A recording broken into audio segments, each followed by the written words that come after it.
سانگڑ میں سماجی تنظیم میں ہوں پاکستان کے زیر اہتمام 23 مارچ کے حوالے سے ضلعی سطح پر تقریری مقابلہ منعقد کیا گیا، جس میں مختلف اسکولوں کے طلباء و طالبات نے حصہ لیا۔ سانگڑ سے ہمارے نمائندہ احسان اللہ جمالی کی رپورٹ کے مطابق سماجی تنظیم میں ہوں پاکستان کے زیر اہتمام 23 مارچ کے حوالے سے سانگڑ کے چک نمبر 22 میں تقریری مقابلہ کا پروگرام منعقد کیا گیا،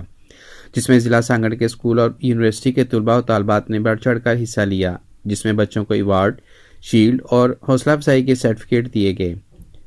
پروگرام میں سیاسی، سماجی اور چک نمبر 22 میں سانگڑ کی عوام نے بھی شرکت کی۔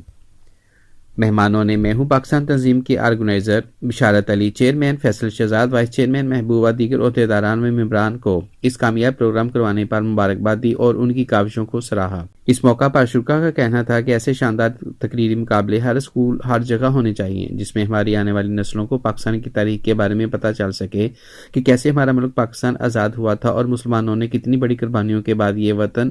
حاصل کیا تھا۔